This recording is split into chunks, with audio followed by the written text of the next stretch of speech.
Selamat malam netizen yang budiman, kembali lagi bersama saya Ricardo Dos Santos de la Vega, masih di channel Movie Man Universal. Tidak bosan-bosannya saya ingatkan kepada kalian untuk jelajahi channel ini dan tonton semua alur cerita film yang bisa menemani kebosanan kalian dimanapun kalian berada. Pada pembahasan film ini saya akan membawakan kisah seorang penipu yang mampu melakukan apa saja untuk sebuah kesenangan pribadinya, di mana film ini diangkat dari kisah nyata dengan set latar tahun sekitar 1963. Film ini memiliki banyak pelajaran bagi kehidupan yang akan membuka mata dan wawasan kita semua.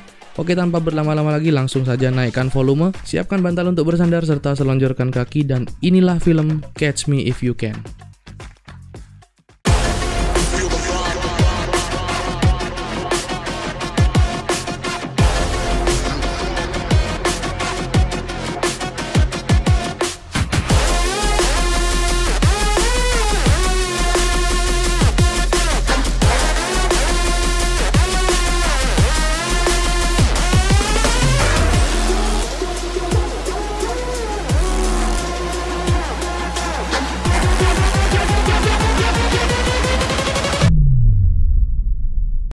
Film ini berlatar tahun 1963. Di awal film kita diperlihatkan seorang bernama Frank William Abagnale yang sedang menghadiri sebuah klub orang kaya di Amerika, di mana dia juga mengajak istrinya, Paula, dan anaknya Frank Abagnale Jr.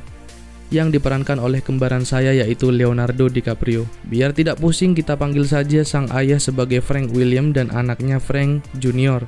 Di sini Frank merupakan orang kaya yang memiliki sebuah toko besar di kota itu. Namun penghasilan utamanya bukanlah dari toko tersebut, melainkan kepiawaiannya dalam berkomunikasi. Suatu ketika Frank William dihimpit kesulitan ekonomi yang mengharuskan dia menjual mobil kerennya itu. Setelah bank menolak memberikannya pinjaman karena Frank tersandung kasus pajak, mereka pun juga menjual rumahnya dan pindah ke sebuah kontrakan kecil. Meski demikian, Frank tidak ingin mengecewakan keluarganya. Dia tetap bisa memberikan keceriaan terutama pada putranya Frank Jr.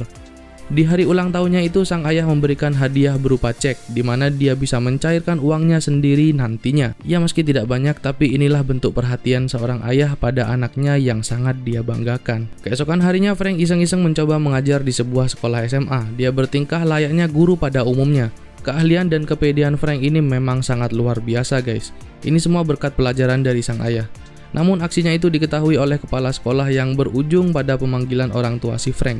Tapi ini bukan apa-apa. Sepulangnya dari sekolah, Frank mendapati ibunya bersama laki-laki kaya dari sebuah klub yang sama, di mana dia juga teman ayah Frank. Di sini Frank Jr. tahu kalau ibunya telah selingkuh bersama laki-laki lain, dan pikirannya kini sangat kacau karena notabene-nya Frank di sini masih berusia 17 tahun, dan Frank tidak menduga kalau ibunya akan selicik ini bermain di belakang ayahnya.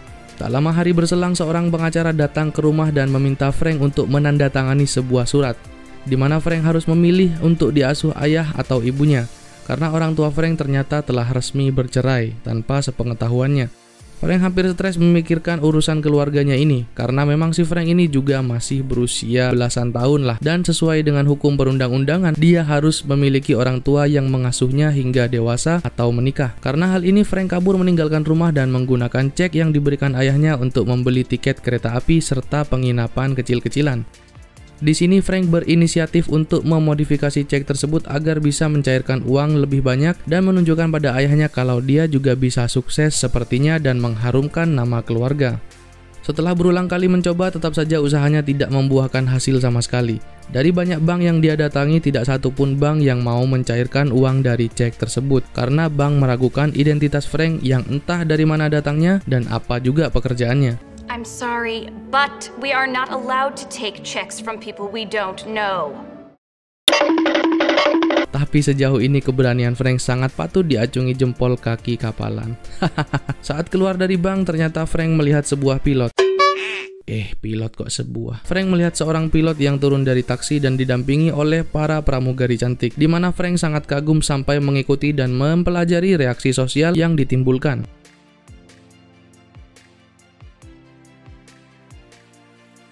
Terinspirasi dari seorang pilot, Frank pun berpura-pura menjadi seorang siswa magang yang akan menulis artikel tentang pilot.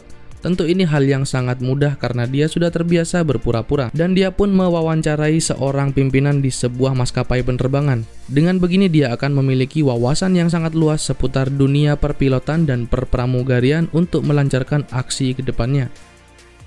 Frank pun di sini menelpon sebuah maskapai bernama Pan Am dan dia juga mengaku sebagai co-pilot serta dia bilang kalau baju seragamnya baru saja hilang di sebuah laundry. Sementara 3 jam lagi dia harus terbang ke Paris. Dia pun diarahkan secepatnya ke sebuah tempat untuk mendapatkan baju seragam seorang pilot dan dia tidak perlu membayar sepeser pun karena cukup dengan menyebutkan nomor karyawan saja dan baju itu pun berhasil dia kenakan. Oh ya guys, di sini Frank memang sangat mahir dalam berkomunikasi dan menyalahgunakan kelebihannya itu karena tahun 1963 teknologi belum secanggih saat ini yang bahkan CCTV saja belum ada dan tentu ini sangat sulit dilakukan pada masa sekarang.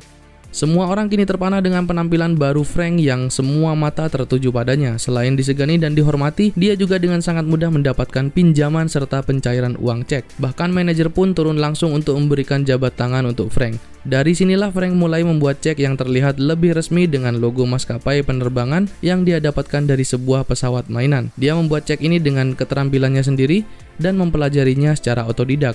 Selanjutnya Frank melakukan pencairan cek tersebut dengan sangat mudah di seluruh bank yang ada. Selain itu dia juga menggombali teller bank yang tentu saja akan auto takluk karena sebuah seragam.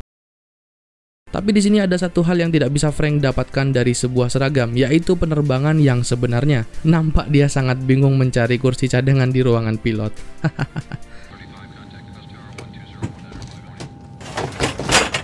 Have a seat. Thank you.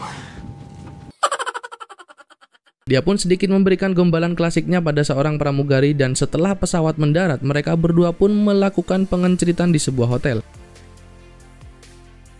Karena pemalsuan cek tersebut, seorang agen FBI bernama Carl menelusuri siapa dalang di balik semua ini. Dan singkat cerita, si Carl, agen FBI ini menemukan tempat Frank menginap.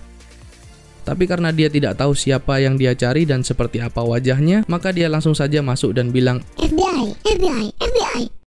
Frank yang saat itu berada di kamar mandi dengan santainya keluar dan dengan keahlian dan kepiawaian gaya bicaranya, dia berhasil membuat agen FBI ini percaya dan seakan terhipnotis. Frank mengaku kalau dia berasal dari dinas rahasia atau Secret Service yang juga mencari seorang pemalsu cek. Dan saat ditanya identitasnya, Frank memberikan dompet miliknya itu. Tapi sebelum dibuka, Frank mengalihkan perhatian si agen keluar jendela dan bilang kalau tersangkanya telah berada di bawah, dibawa oleh rekannya itu. Padahal dia adalah tetangganya tadi yang keluar sebelum FBI datang. Frank juga menuduh si agen terlambat datang untuk misi sepenting ini. Si agen pun merasa malu padanya. Setelah Frank pergi, Carl sadar bahwa dompet itu hanyalah tipuan dan pengalihan saja. Frank pun lolos dengan membawa mesin pembuat cek palsu tersebut. Setelah kejadian pembodohan tersebut, Carl ditegur oleh atasannya dan diminta mencari kasus lain yang lebih penting saja. Maksud saya. Tapi di sini Carl merasa harga dirinya sebagai agen FBI senior telah diinjak-injak, dilumat-lumat dan diremas-remas. Kok jadi diremas-remas ya? Carl memutuskan untuk meneruskan kasus ini. Sementara di sisi lain, Frank kembali mewawancarai petinggi maskapai penerbangan Pan Am. Tapi di sini dia sedang sutris memikirkan berita di koran bahwa ada seorang pilot abal-abal yang juga memalsukan cek dan terbang gratis. Mengetahui hal itu tentu saja membuat Frank ketar-ketir dan mengakhiri karir pilotnya itu. Tapi sebelum itu dia menggunakan cek tersebut untuk membayar seorang model majalah terkenal untuk pengenceritan selama 1 malam bersamanya. Wih, enak sekali dia. Sementara itu, Carl si agen FBI terus mempelajari dan mengikuti jejak si Frank hingga dia menemukan sebuah nama dari karakter Flash, Barry Allen, dari sebuah komik di mana sang agen FBI ini sadar kalau target yang selama ini dia cari masih di bawah umur sehingga dia belum memiliki sidik jari yang terdaftar. Sehingga para agen FBI ini bisa mempersempit lingkup pencarian dengan mencari anak bandel yang kabur dari rumah. Dan singkat cerita, mereka pun tiba di rumah ibu Frank. Di sini sang ibu mengaku siap bertanggung jawab dan juga bersikap kooperatif dengan menunjukkan foto wajah Frank yang sontak membuat Carl mengingat seseorang yang pernah dia temui sebelumnya yang mengaku sebagai divisi rahasia. Sang ibu juga mengaku siap untuk menanggung kerugian yang disebabkan oleh anaknya itu. Namun Carl menyebutkan bahwa anaknya itu telah memalsukan sekitar 1,3 juta US dollar. Karena merasa gerak-geriknya sebagai pilot akan segera terkuak, maka dengan keahliannya lagi-lagi si Frank memalsukan sesuatu. Kali ini dia memanipulasi ijazah kedokteran dari kampus yang dia kehendaki dengan nilai yang dia kehendaki juga, bahkan dengan pengalaman kerja yang juga dia kehendaki. Dan sebelum melakukan hal itu, tentu saja si Frank harus mempelajari ilmu-ilmu umum dalam kedokteran dari buku maupun TV agar dapat menutupi aksinya itu dengan rapi dan bersih. Dan dengan mudah dia pun diterima menjadi seorang dokter pengawas yang membawahi para dokter junior dan dokter magang juga, serta para perawat di sebuah rumah sakit.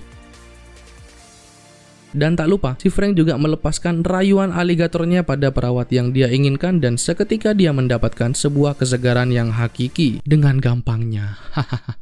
Memang secara teori kita akui kalau Frank ini memang lihai dan mahir dalam menata kata. Tapi saat para dokter meminta saran untuk tindakan pada seorang anak yang mengalami patah sikil guys, dia pun tidak bisa menyarankan tindakan apapun. Tapi lagi-lagi dengan kepiawaian bicaranya, dia bisa lolos dari suasana ini dan segera menuju kamar mandi yang ternyata si Frank ini langsung mual ketika melihat darah.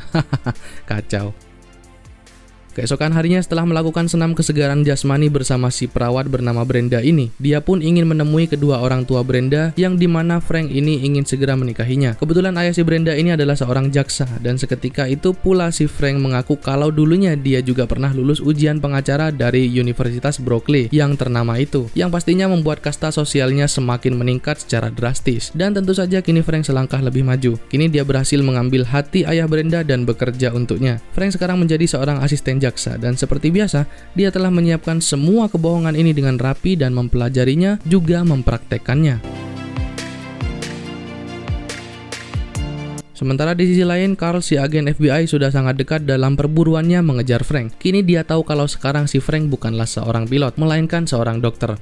Padahal yang sebenarnya Frank telah selangkah lebih maju dari sang agen FBI ini. Frank yang sekarang telah menjadi seorang asisten jaksa sekaligus bagian dari keluarga sang jaksa itu sendiri. Dan tentu saja Frank datang menemui ayahnya untuk memberikan undangan pernikahannya dengan Brenda. Dan Frank ingin membuat ayahnya dan ibunya kembali bersama, tapi sang ayah meragukan hal tersebut. Sementara itu Frank menelpon agen Carl dan memohon agar dia berhenti mengejarnya karena Frank akan menikah dan akan berhenti melakukan penipuan.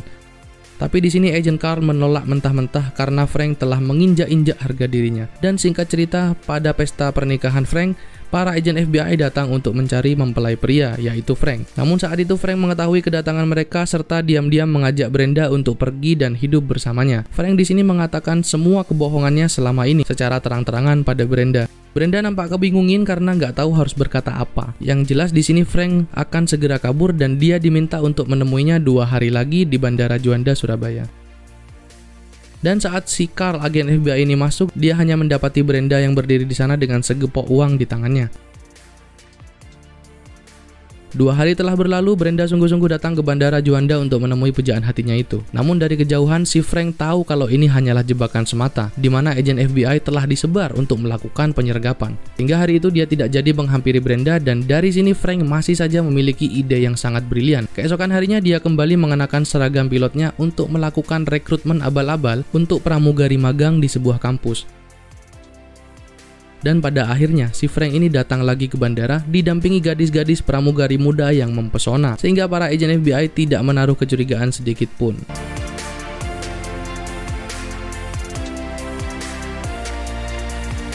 Sementara di luar sana, Frank telah membayar seorang supir taksi untuk mengenakan seragam pilot untuk mengelabuhi agen FBI dan polisi juga, dan pesawat pun lepas landas meninggalkan Miami, yang berarti lagi-lagi Frank berhasil lolos dan membodohi mereka semua. 7 bulan kemudian, Carl mendapati sebuah cek palsu yang kini dicetak dengan sangat rapi dan nyaris sempurna dan dicairkan di beberapa belahan bumi Eropa. Di sini Carl sangat yakin kalau ini adalah ulah si Frank. Kemudian Carl mendatangi sebuah percetakan terbesar di Amerika. Mereka menjelaskan kalau ini hanya bisa dilakukan dengan sebuah mesin khusus di mana tidak semua negara memilikinya. Hanya ada 4 negara, yang salah satunya adalah Perancis. Seketika Carl mengingat obrolan bersama ibu Frank bahwa dia berasal dari sebuah kampung kecil bernama Montrichard di Paris, Perancis.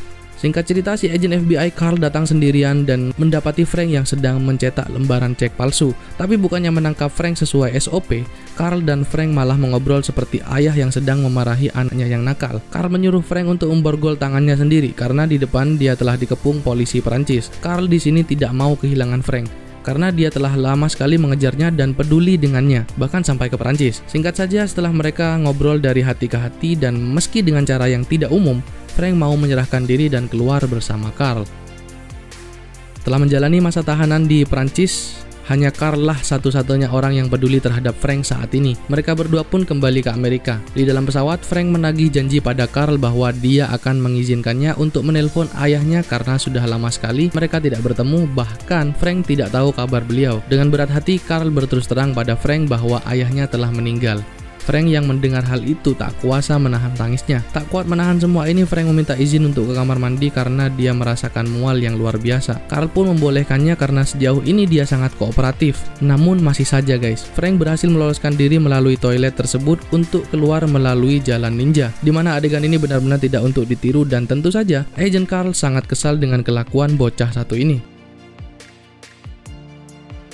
Frank ternyata pulang untuk mencari ibunya, di mana dia hanya bisa mengintipnya dari jendela luar rumah, yang dimana si ibu sudah memiliki seorang putri bersama suami barunya itu. Dan sesaat setelah itu FBI datang untuk membawa Frank untuk menjalani masa hukuman layaknya orang dewasa selama 12 tahun, karena sesuai dengan kerugian yang disebabkannya. Hari-hari berlalu, tidak ada seorang pun yang datang berkunjung kecuali Carl. Dia terlihat sangat peduli pada Frank, bahkan membawakan beberapa komik untuk dibaca. Sembari berkunjung, Carl meminta bantuan Frank untuk memeriksa keaslian sebuah cek, di mana dengan keahliannya yang sudah dilakukan bertahun-tahun, Frank dengan mudah bilang kalau cek itu adalah palsu. Dan dengan kemampuannya itu, Carl mengajak atasannya untuk menemui Frank dan potensi apa yang dimilikinya. Mereka bilang kalau mereka memiliki kuasa untuk membebaskan Frank saat itu juga, asalkan Frank mau bekerja sama dengan FBI sebagai divisi kejahatan keuangan, karena kemampuan Frank akan sangat berguna untuk membantu para penegak hukum. Frank pun menyetujui hal itu dan kini dia bekerja di kantor FBI dan berteman baik dengan Carl, yang ternyata diam-diam Carl telah memperjuangkan pembebasan Frank selama 4 tahun terakhir ini. Cie-cie diperjuangkan.